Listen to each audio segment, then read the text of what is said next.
فَكُونُوا مَعَ الصَّادِقِينَ کہ تم سچے لوگوں کے ساتھ ہو جاؤ، سچے لوگوں کے ساتھی بن جاؤ۔ اس آیت مبارکہ سے یہ بات معلوم ہوتی ہے کہ صرف تقوی اختیار کر لینا ہی کافی نہیں ہے، صرف خود نیک پارسا بن جانا اور سچے بن جانا ہی کافی نہیں ہے، بلکہ سچوں کا ساتھی بننا بھی ضروری ہے۔ جس طرح سچ بولنا ضروری ہے، ایسے سچوں کا ساتھ دینا ضروری ہے۔ جس طرح نیک بننا ضروری ہے، ایسے نیکوں کے ساتھ تعلق قائم رکھنا ضروری ہے۔ جس طرح تقوی اختیار کرنا ضروری ہے، ایسے تقوی والوں کے ساتھ اپنے آپ کو جوڑ کر رکھنا ضروری ہے۔ امام شافعی رحمہ اللہ فرمایا کرتے تھے احب الصالحین ولست منہم کہ میں نیک لوگوں کے ساتھ محبت کرتا ہوں، اگرچہ میں خود نیک نہیں ہوں لیکن ان کے ساتھ محبت کرتا ہوں، اپنے آپ کو نیک لوگوں کے ساتھ جوڑ کر رکھتا ہوں۔ ایسا کیوں کرتا ہوں؟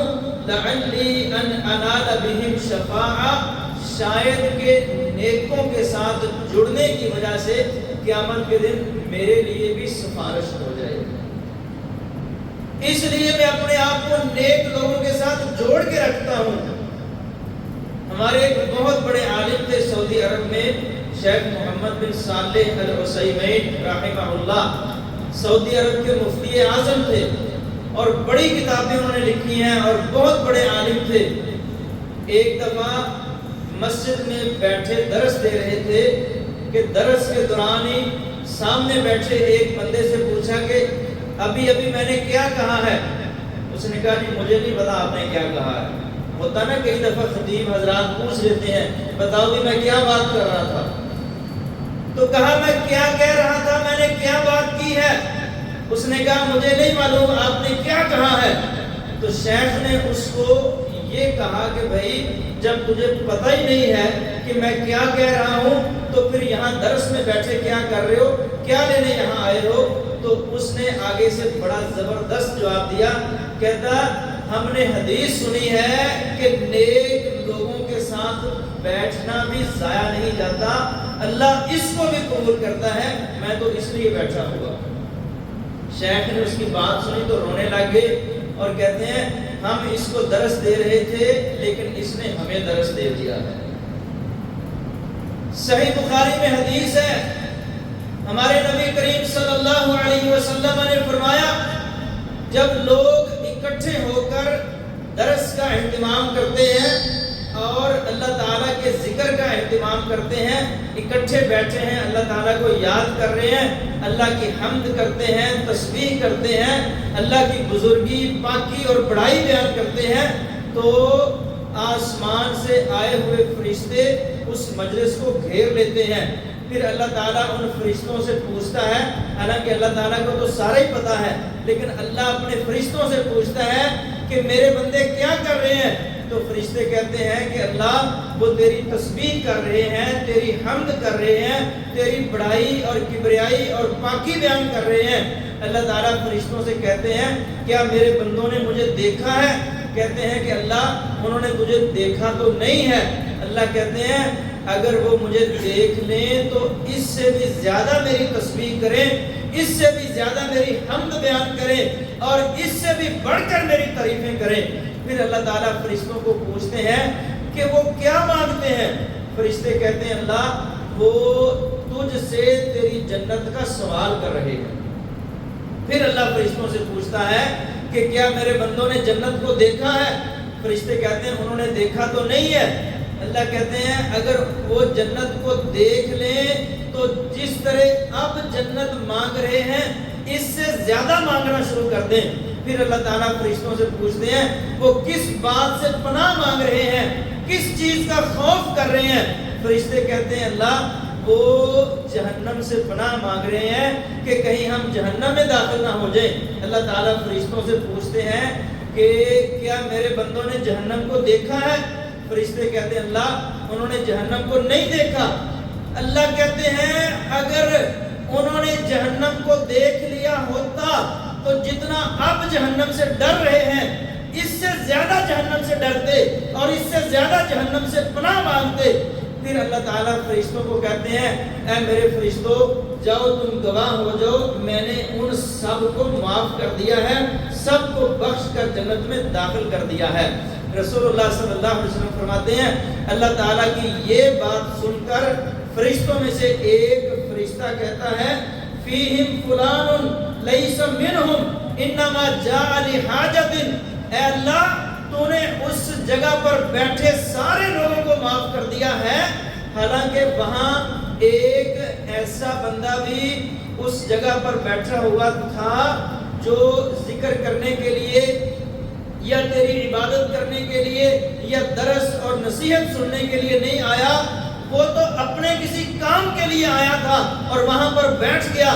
تو فرشتے کی یہ بات سن کر اللہ تعالیٰ فرماتے ہیں ہم الجلساء لا یشقی بہم جلیسہم، جاؤ میں نے اس کو بھی معاف کر دیا جو اگرچہ میری عبادت کرنے نہیں آیا، اپنے کسی کام کے لیے آیا ہے، لیکن میں نے اس کو بھی معاف کر دیا، اس لیے کہ یہ ایسے لوگ ہیں ان کے ساتھ بیٹھنے والا بھی محروم نہیں ہوتا، میں نے اس کو بھی معاف کر دیا۔ کیا معلوم ہوا کہ صرف نیک بننا کافی نہیں ہے، نیک لوگوں کے ساتھ تعلق رکھنا بھی ضروری ہے، ان کے ساتھ اپنے آپ کو جوڑے رکھنا، ان کے ساتھ نسبت قائم رکھنا، ان کے ساتھ دوستیاں لگا کر رکھنا، اپنے آپ کو ان کے ساتھ منسلک رکھنا، یہ بھی بہت ضروری چیز ہے۔ یہاں ہمارے کاموں کی میں ہی ہمارے ایک بزرگ ہیں، ساتھ ایک گاؤں میں ہے، ان کا نام ہے چودھری ریاض، آپ لوگ جانتے ہیں۔ چند سال پیچھے جائیں تو ان کا ہمارے ساتھ کوئی تعلق نہیں تھا، اللہ تعالیٰ نے سمجھ دی، دین کی چہرے پہ داڑھی سجا لی، نماز کی پابندی شروع کر دی، اسلامی وضاحت اختیار کر لی، جماعت کے ساتھ مجاہدین کے ساتھ جڑ گئے۔ اب جب کبھی ہم ان سے پوچھتے ہیں کہ چودھری صاحب آپ جماعت کے ساتھ، بھائیوں کے ساتھ، ان لوگوں کے ساتھ کیوں جڑے ہیں، آپ کو اس میں کیا مفاد ہے، کیا حرص ہے، کیا لالچ ہے، کیا دیکھا ہے آپ نے، تو آگے سے بڑا زبردست جواب دیتے ہیں، کہتے ہیں بھائی اور تو کچھ نہیں، مجھے صرف یہ لالچ ہے کہ کل جب مر جاؤں گا تو یہ میرے جنازے میں آ جائیں گے اور یہ میرے لیے دعائیں کریں گے، میں مرا ہوں گا، میری میت آگے پڑی ہوگی، یہ پیچھے کھڑے ہو کر میری مغفرت کی دعائیں کریں گے، صرف اس لالچ سے میں ان لوگوں کے ساتھ جڑ گیا۔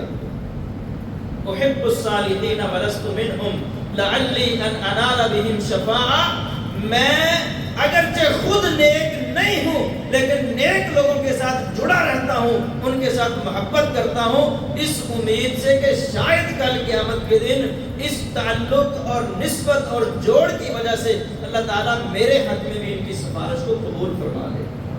یہ کتنی زبردست بات ہے۔ اور بھائیو یاد رکھو دنیا میں بڑے بڑے تعلقات ہوتے ہیں، کوئی کاروباری شراکت کی وجہ سے تعلق ہو جاتا ہے، کوئی ویسے نسب اور حسب کی وجہ سے، اور کوئی برادری کی وجہ سے اور کسی اور وجہ سے تعلقات لوگوں کے بن جاتے ہیں، لیکن قیامت کے دن جو تعلق کام آئے گا، جس تعلق کا فائدہ ہوگا، فرمایا رسول اللہ، فرمایا اللہ تعالیٰ نے الاخلاء یومئذ بعضهم لبعض عدو الا المتقین، کہ قیامت کا دن ہوگا سارے تعلق اور رشتے اور ناطے اور جوڑ اور نسبتیں سب ایک دوسرے کے دشمن بن جائیں گے، لا تعلقی اور بیزاری کر دیں گے، الا المتقین، سوائے متقی لوگوں کی دوستی ہوگی۔ اس لیے بھائیو ایک تو یہ ہے کہ خود بھی نیک بنو، اور دوسرا اس بات کا خاص اہتمام کرو کہ نیک اور متقی لوگوں کے ساتھ جڑے رہا کرو، ان کی دوستیاں قیامت کے دن بھی کام آئیں گی۔ انبیاء کرام علیہ السلام کو دیکھ لیجئے، جتنے انبیاء دنیا میں تشریف لائے، اب انبیاء سے بڑھ کر نیک کون ہو سکتا ہے؟ نبیوں سے بڑھ کر تقوی والا اور پرہیزگار اور سچ بولنے والا اور اللہ کا دوست اور اللہ کی باتیں ماننے والا کون ہو سکتا ہے؟ انبیاء صرف نیک ہی نہیں تھے بلکہ نیکیوں کی بلند ترین سطح پر تھے، لیکن اس سب کے باوجود انبیاء بھی اللہ تعالیٰ سے یہ دعائیں کیا کرتے تھے کہ اللہ ہمیں نیک لوگوں کے ساتھ جوڑ دے۔ اللہ کے نبی سلیمان علیہ السلام کی دعا قرآن میں ہے، فرماتے ہیں وَأَدْخِلْنِي بِرَحْمَتِكَ فِي عِبَادِكَ الصَّالِحِينَ، اے اللہ مجھے اپنی رحمت سے اپنے نیک بندوں میں شامل کر دے۔ یہ نہیں کہا مجھے نیک بنا دے، کہا مجھے نیک بندوں میں شامل کر دے۔ اور اللہ کے نبی یوسف علیہ السلام نے دعا کی، کہتے ہیں وَتَوَفَّنِي مُسْلِمًا وَأَلْحِقْنِي بِالصَّالِحِينَ، اے اللہ مجھے جب موت آئے تو اسلام کی حالت میں آئے اور پھر مجھے نیک لوگوں کے ساتھ شامل کر دینا۔ ہمارے نبی محمد کریم صلی اللہ علیہ وسلم اللہ تعالیٰ سے یہ دعا کیا کرتے تھے، اللہم انی اسألک حبک وحب من یحبک وحب عمل یقربنی الی حبک، اے اللہ میں تجھ سے تیری محبت کا سوال کرتا ہوں کہ تو میرے ساتھ محبت کر، اور میں تجھ سے یہ سوال کرتا ہوں کہ ہر وہ بندہ جو تیرے ساتھ محبت کرتا ہے میں اس کے ساتھ محبت کرنا شروع کر دوں، اور میں تجھ سے ایسے اعمال کرنے کی توفیق مانگتا ہوں جو اعمال مجھے تیرے قریب کر دیں۔ یعنی اللہ کے نبی بھی اللہ تعالیٰ سے یہ دعائیں کر رہے ہیں کہ اللہ ہمیں نیک لوگوں میں شامل کر دے، نیک لوگوں کے ساتھ کر دے۔ اور بھائیوں یہ بات یاد رکھو کہ جس طرح کے لوگوں کے ساتھ اٹھک بیٹھک کرو گے، جس طرح کے لوگوں کی مشابہت اور نقل اتارو گے، جس طرح کے لوگوں کے ساتھ میل جول رکھو گے، قیامت کے دن اسی طرح کے لوگوں کے ساتھ معاملہ کیا جائے گا۔ ہمارے نبی کریم صلی اللہ علیہ وسلم نے فرمایا من تشبہ بقوم فہو منہم، جو بندہ جس قوم کی مشابہت اختیار کرتا ہے قیامت کے دن وہ اسی قوم کے ساتھ اٹھایا جائے گا۔ اب نیک لوگوں کی نقلیں اتارو گے تو نیکوں کے ساتھ اٹھائے جاؤ گے، اور برے لوگوں کی نقلیں اتارو گے تو بروں کے ساتھ اٹھائے جاؤ گے۔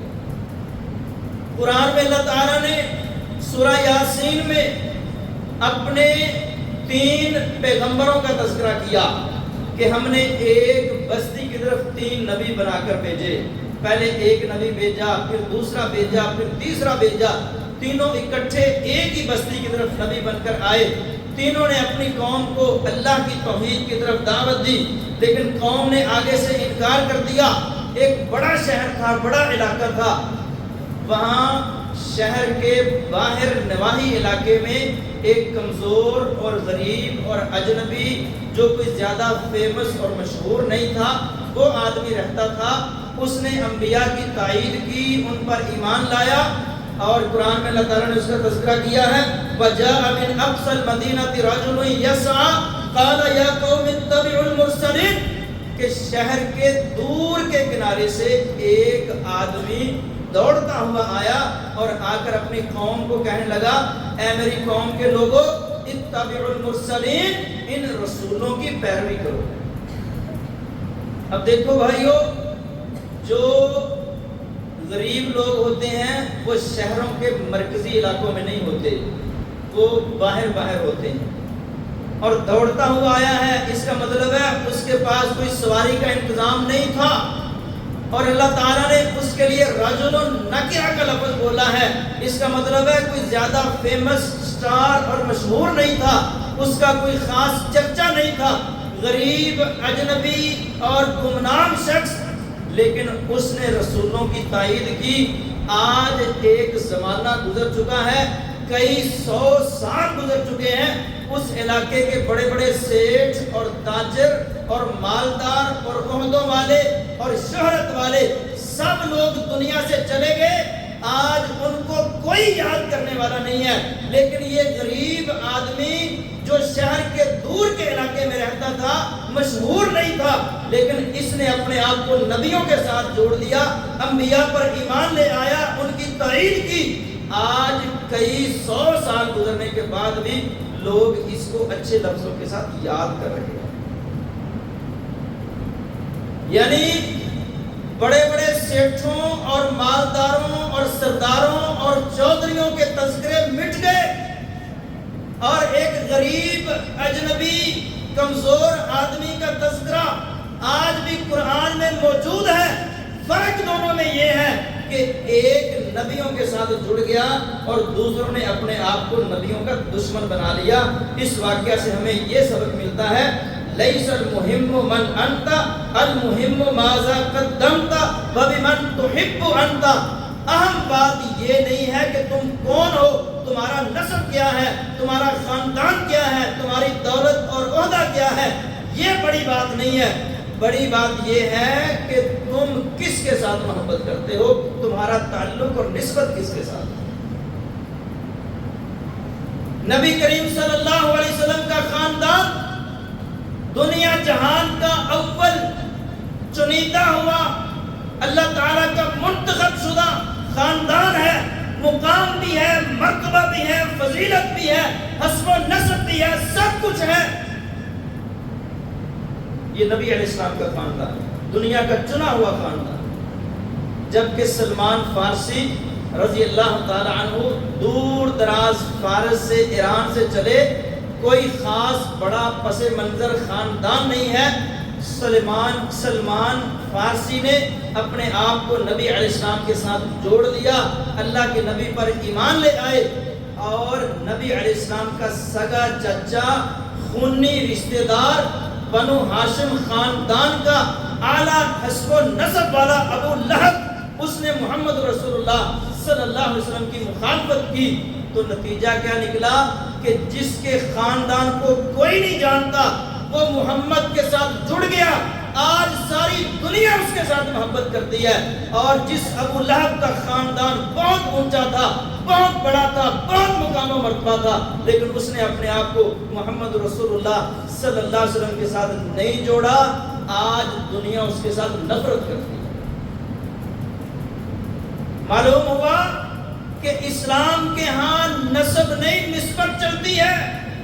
یہ نہیں دیکھا جائے گا تمہارا خاندان کیا ہے، تمہارا نسب کیا ہے، تمہاری دنیا کی آسودگی اور فراوانی اور خوشحالی کیا ہے، یہ نہیں دیکھا جائے گا. یہ دیکھا جائے گا تمہاری نسبت کس کے ساتھ ہے، تمہاری دوستی کس کے ساتھ ہے، تمہارا تعلق کس کے ساتھ ہے. امام ابن قیم رحمہ اللہ بہت بڑے امام گزرے ہیں، شیخ ابن تیمیہ رحمہ اللہ کے شاگرد ہیں. وہ فرمایا کرتے تھے کن فی الجانب الذی فیہ اللہ ورسولہ، کہ اے لوگو تم اس طرف ہو جاؤ جس طرف اللہ اور اس کے رسول ہیں. وَإِن كَانَ النَّاسُ كُلُّهُمْ فِي الْجَانِبِ الْآخَرِ، اگرچہ ساری کائنات دنیا جہان کے سارے لوگ دوسری طرف کھڑے ہو جائیں، لیکن تم نے اپنے آپ کو اس طرف کھڑے کرنا ہے جس طرف اللہ اور اس کے رسول کھڑے ہوتے ہیں. اور ہمارے نبی کریم صلی اللہ علیہ وسلم نے فرمایا بھائیو، میں آپ کو آج یہ بات بیان کرنا چاہتا ہوں کہ نظریں دوڑایا کرو کہ تمہارے تعلق کس کے ساتھ ہیں، تمہاری نسبتیں اور یاریاں اور دوستیاں اور اٹھک بیٹھک کس کے ساتھ ہیں. یہ یاریاں، دوستیاں اور نسبتیں اور تعلقات یہ بڑے کام کی چیزیں ہیں، ان کو ہلکا نہ لیا کرو. اللہ کے ہاں ان کا بہت وزن ہوتا ہے.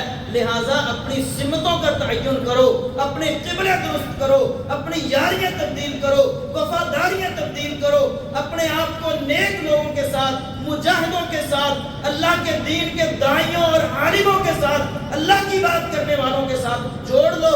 یہ جڑ جانا ہی بہت بڑی بات ہے.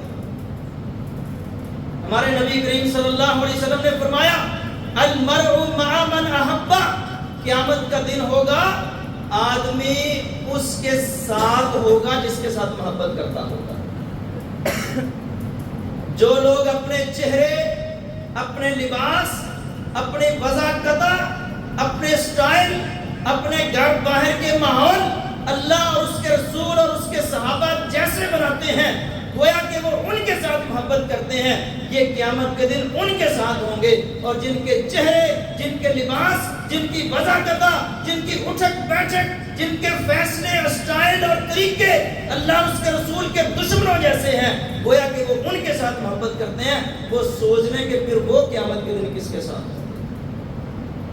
لہٰذا اپنی وابستگیاں تبدیل کرو، اپنی یاریاں تبدیل کرو، اپنے ناطے رشتے تبدیل کرو، اپنی سمتیں قبلے درست کرو، المرء مع من احبا، ہمارے نبی علیہ السلام نے فرمایا ہے قیامت کے دن آدمی اس کے ساتھ ہوگا جس کے ساتھ وہ محبت کرتا ہوگا۔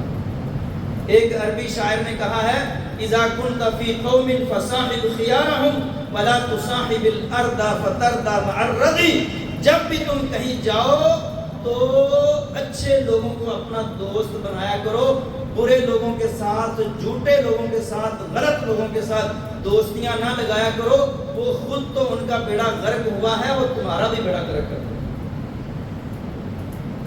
المرء مع من احب، آدمی اس کے ساتھ ہوگا جس کے ساتھ محبت کرتا ہوگا۔ اچھا بھائیو، چھوٹے چھوٹے طریقے ہوتے ہیں اپنے آپ کو کسی کے ساتھ محبت کا اظہار کرنے کے، کسی کے ساتھ جوڑنے کے۔ میں آپ کو ایک مثال پیش کرتا ہوں۔ حضرت انس رضی اللہ تعالیٰ عنہ فرماتے ہیں ایک دفعہ ہم اللہ کے نبی علیہ السلام کے ساتھ سفر میں تھے کہ بارش شروع ہو گئی، آسمان سے بارش برسنا شروع ہو گئی۔ نبی علیہ السلام نے اپنے بازو اوپر کر لیے، گریبان کو کھول دیا اور جتنا جسم ننگا کر سکتے تھے کر دیا اور بارش میں نہانا شروع کر دیا۔ ہم نے پوچھا اللہ کے رسول یہ کیا؟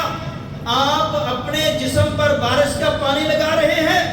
نبی علیہ السلام نے آگے سے بلا کیا کہا، لِأَنَّهُ حَدِيثُ عَهْدٍ بِرَبِّهِ، میں بارش کے ساتھ اس لیے محبت کر رہا ہوں، اس کو اپنے جسم کے ساتھ اس لیے لگا رہا ہوں کہ یہ ابھی ابھی میرے رب کی طرف سے آ رہی ہے۔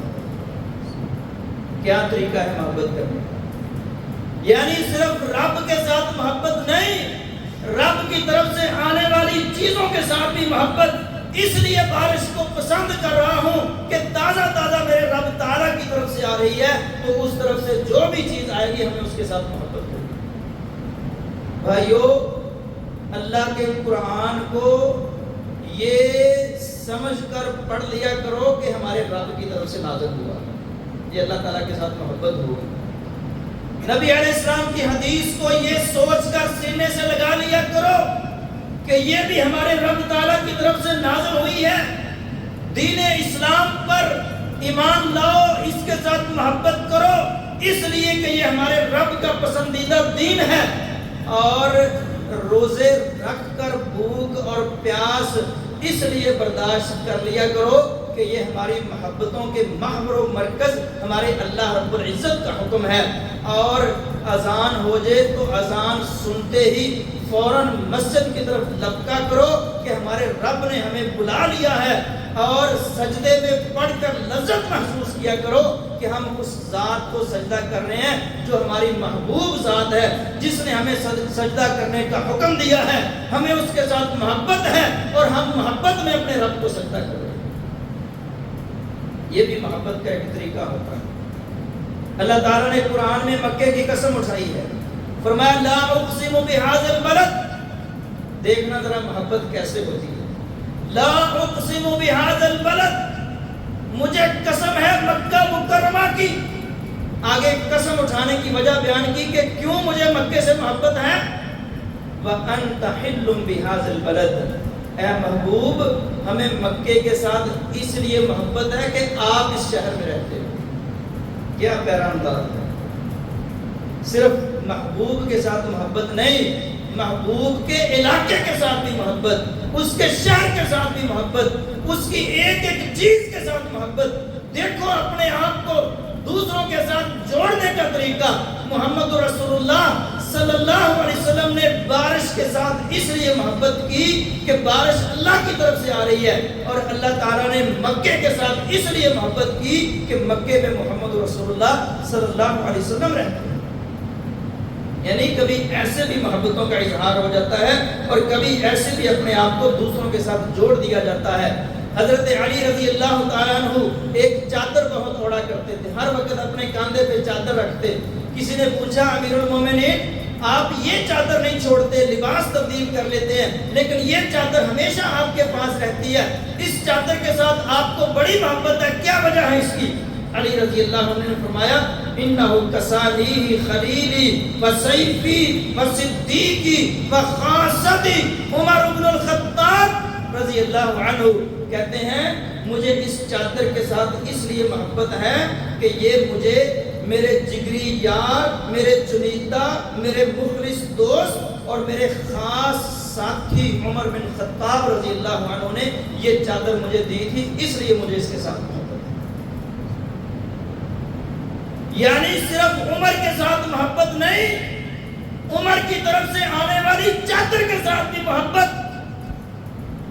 یا ایھا الذین آمنوا اتقوا اللہ وکونوا مع الصادقین، اے ایمان والو، ایک تو یہ کہ اللہ سے ڈرو، اور دوسرا یہ کہ اپنے آپ کو سچے لوگوں کے ساتھ جوڑ دو، اپنی دوستیاں اچھی کرو۔ صحیح بخاری اور مسند احمد میں حدیث ہے، حضرت عمر بن خطاب امیر المومنین تھے، ایک دن حضرت علی کے پاس گئے، علی آپ کی بیٹی ام کلثوم کا رشتہ مانگتا ہوں، میں چاہتا ہوں میرا نکاح تیری بیٹی ام کلثوم کے ساتھ ہو جائے۔ حالانکہ حضرت عمر اور حضرت علی کی بیٹی ام کلثوم دونوں کی عمر میں بھی بڑا فرق ہے۔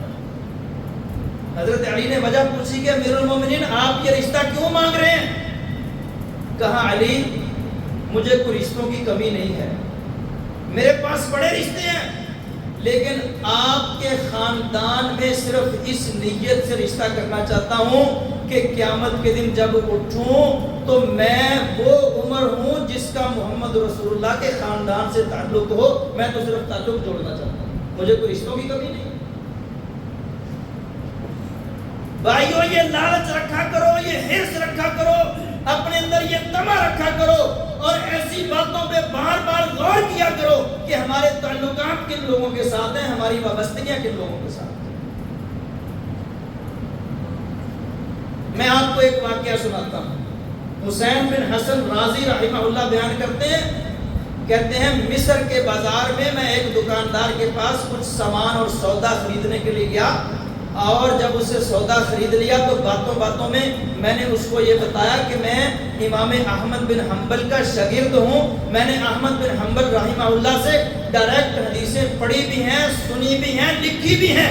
کہتے ہیں یہ بتانے کی دیر تھی کہ اس دکاندار نے کہا جتنا سودا تو نے مجھ سے لے لیا ہے، میں نے ایک پیسہ بھی اس کا تیرے سے نہیں لینا، جو امام احمد کے شاگرد ہوتے ہیں میں ان سے پیسے نہیں لیتا۔ اپنے آپ کو امام احمد کے ساتھ جوڑ دیا۔ احب الصالحین ولست منہم لعلی ان انال بہم شفاعہ، اگرچہ میں خود نیک نہیں ہوں لیکن میں نیک لوگوں کے ساتھ محبت کرتا ہوں، اس لالچ سے محبت کرتا ہوں کہ شاید اس محبت کی وجہ سے قیامت کے دن اللہ میرے بارے میں ان کی سفارش کو قبول کر لے۔ یہ جو نیک دوست ہوتے ہیں نا، جن کے ساتھ جہاد کی وجہ سے، جن کے ساتھ مجاہدین کی وجہ سے، جن کے ساتھ دعوت کی وجہ سے، جن کے ساتھ اللہ اس کے رسول کی وجہ سے، جن کے ساتھ اللہ کے دین کی وجہ سے محبتیں اور دوستیاں ہوتی ہیں، یہ قیامت کے دن اپنے دوستوں کی سفارشیں کرتے ہیں۔ ایک واقعہ آپ نے بہت سے علماء سے سنا ہوگا، اگرچہ اس کی سند کمزور ہے، ضعیف ہے، بلکہ من گھڑت واقعہ ہے، لیکن موضوع کی مناسبت سے صرف سبق کے طور پر آپ کو سناتا ہوں۔ جب اللہ کے نبی یوسف علیہ السلام مصر کے بازار میں بک رہے تھے، آپ کا ریٹ اور بولی لگ رہی تھی، کوئی سونا لے کر آ رہا تھا، کوئی ہیرے جواہرات لے کر آ رہا تھا، کوئی چاندی کے ڈھیر لے کر آ رہا تھا، کوئی کہتا تھا میں نے خریدنا، کوئی کہتا تھا میں نے خریدنا۔ ایک بوڑھی عورت بھی خریداروں کی لائن میں لگی تھی، ہاتھ میں داغے کی ایک چھوٹی سی اٹی، ایک رسی پکڑی ہوئی تھی۔ کسی نے کہا اماں یہاں تو لوگ سونے چاندی ہیرے جواہرات لے کر آئے ہیں، تو اس رسی سے یوسف کو خریدے؟ اس نے آگے سے بلا کیا کہا؟ کہتے ہیں مجھے بھی پتا ہے یہ یوسف کی قیمت نہیں ہے، میں اس رسی سے یوسف کو نہیں خرید سکتی، لیکن میں یہ چاہتی ہوں کہ میرا نام بھی یوسف کے خریداروں میں شامل ہو، میں تو یہ چاہتی ہوں۔ مصنف عبد الرزاق میں ایک روایت ہے جو اس واقعہ سے ملتی جلتی ہے۔ جب اللہ کے نبی ابراہیم علیہ السلام کو آگ میں پھینکا گیا، اللہ کے نبی علیہ السلام نے فرمایا ہے مینڈک کو نہ مارا کرو، یہ گھروں میں مینڈک ہوتے ہیں چھوٹے چھوٹے، کہا مینڈک کو نہ مارو۔ وجہ پوچھی گئی مینڈک کو کیوں نہیں مارنا؟ اللہ کے نبی علیہ السلام نے فرمایا جب ابراہیم علیہ السلام کو لوگوں نے آگ میں پھینکا تھا تو مینڈک پھونک مار رہا تھا ابراہیم کی آگ کو بجھانے کے لیے۔ بھائیو مینڈک کی پھونکوں سے آگ نہیں بجھتی، لیکن اس نے اپنے آپ کو ابراہیم کے ساتھ جوڑ دیا، محبت کا اظہار کر دیا، نہیں بجھتی تو نہ بجھے، میرا کام ہے پھونک مارنا۔ اس نے پھونک مار دی، اللہ نے اس کی وابستگی کو، اس کی یاری کو، اس کی وفاداری کو، اس کے جوڑ کو، اس کی محبت کو اتنا شرف قبولیت عطا کیا، قیامت تک اپنے نبی کی زبان سے اس کو پروٹوکول دے دیا کہ خبردار کسی نے مینڈک کو نہیں مارنا، یہ میرے خلیل کی صف میں کھڑا تھا۔ یہ ہوتی ہیں وابستگیاں، یہ ہوتی ہیں تعلق داریاں، اور یہ ہوتی ہیں محبتیں۔ یا ایھا الذین آمنوا اتقوا اللہ وکونوا مع الصادقین، اے ایمان والو اللہ سے ڈرو اور نیک لوگوں کے ساتھ اپنی وابستگیاں قائم۔ بعض رشتے، بعض تعلق اور بعض دوستیاں بڑی قابل فخر ہوتی ہیں۔ سیر اعلام النبلاء ایک بہت بڑی کتاب ہے، امام ذہبی رحمہ اللہ نے لکھی ہے، اس میں ام المومنین عائشہ صدیقہ رضی اللہ عنہ کے بارے میں آتا ہے۔ عائشہ صدیقہ رضی اللہ عنہا نے جب کبھی کسی کو خط لکھنا ہوتا نا تو خط کے اوپر بلا کیا لکھتی یہ خط ہے اللہ کے رسول کی محبوبہ عائشہ رضی اللہ عنہا کی طرف سے، جس کی برات اللہ تعالیٰ نے قرآن میں نازل کی،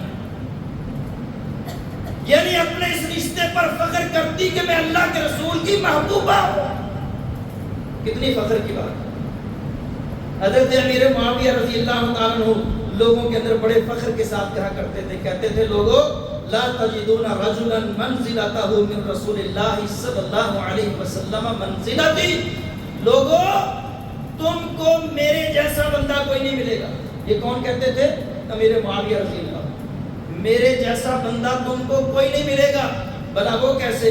کہتے وَكُنْتُ فِي كُتَّابِهِ وَكُنْتُ أُرَحِّلُ لَهُ رَاحِلَتَهُ، کہ وَكُنْتُ خَطَنَهُ، کہ ایک تو یہ کہ میں رسول اللہ صلی اللہ علیہ وسلم کا برادر نسبتی ہوں، میری بہن رسول اللہ کے گھر میں ہے، دوسرا یہ کہ میں رسول اللہ پر اترنے والی وحی لکھا کرتا تھا، اور تیسرا یہ کہ میرے پاس رسول اللہ صلی اللہ علیہ وسلم کے ضیافے کی ذمہ داری تھی، آپ کے کوئی مہمان آتے تو ان کی مہمان نوازی کرنا میری ڈیوٹی تھی، اور چوتھا یہ کہ رسول اللہ صلی اللہ علیہ وسلم نے کبھی سفر پہ نکلنا ہوتا تو آپ کے لیے سواری کو تیار کرنا یہ بھی میری ذمہ داری تھی۔ اب میرے جیسا کوئی بندہ سامنے تھا، یعنی اپنے اس رشتے پر فخر کیا کرتے تھے اور لوگوں کے سامنے سینہ چوڑا کر کے بتاتے تھے کہ بھائیو میرے جیسا بندہ کوئی پیش کرے۔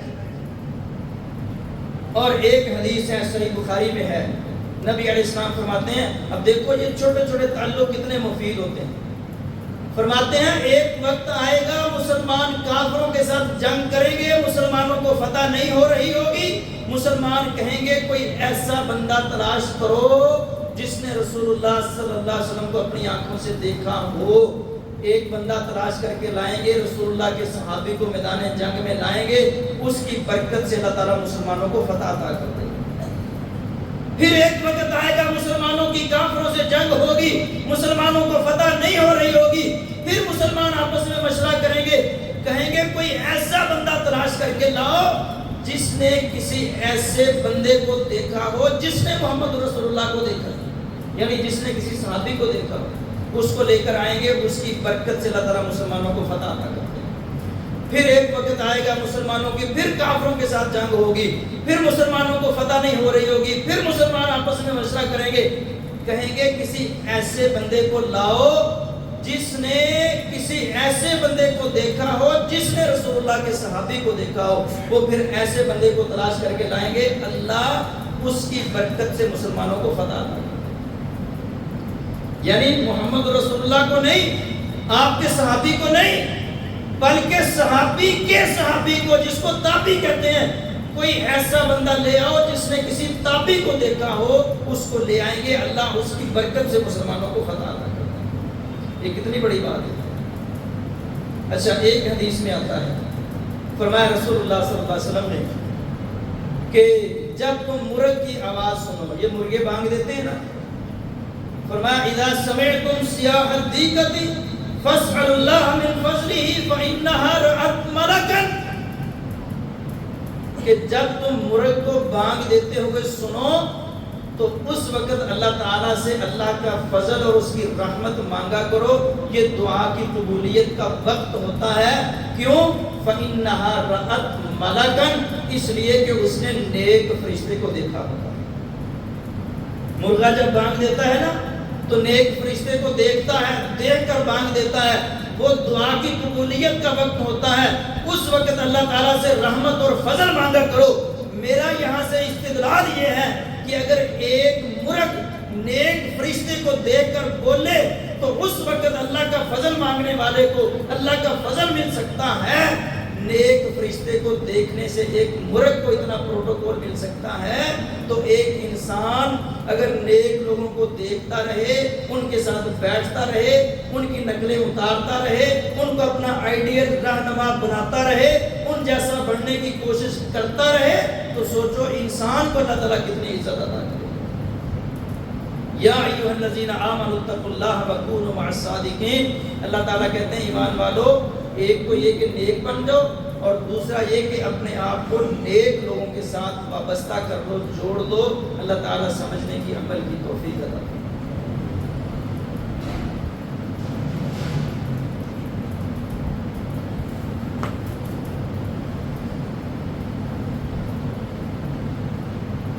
إن الحمد لله نحمده ونستعينه ونستغفره ونعوذ بالله من شرور أنفسنا ومن سيئات أعمالنا. من يهده الله فلا مضل له ومن يضلل فلا هادي له. وأشهد أن لا إله إلا الله وحده لا شريك له وأشهد أن محمدا عبده ورسوله. يا أيها الذين آمنوا اتقوا الله حق تقاته ولا تموتن إلا وأنتم مسلمون.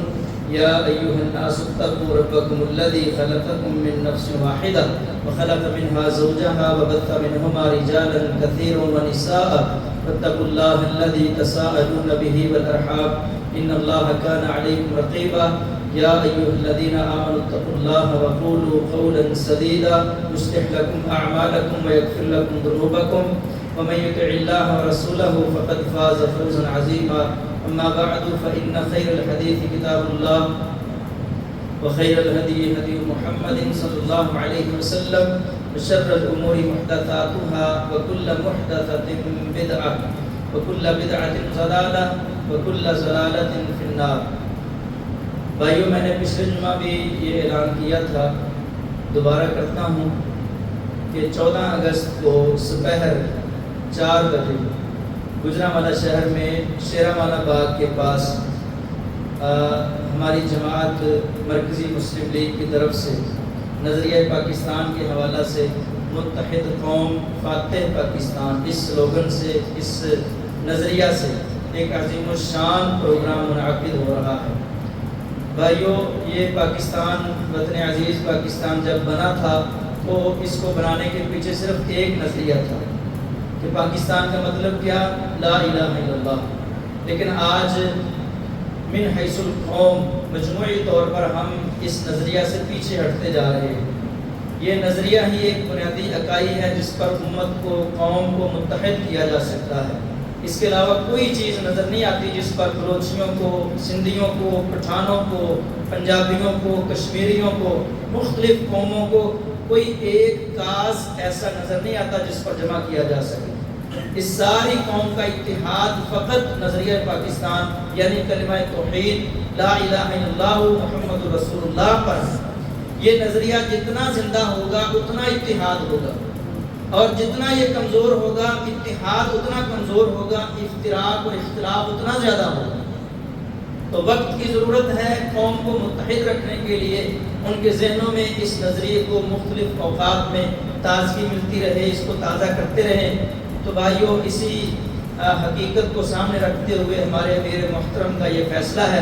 انشاءاللہ 14 اگست کو سپہر 4 بجے شیراوالا باغ میں بڑا پروگرام ہو رہا ہے.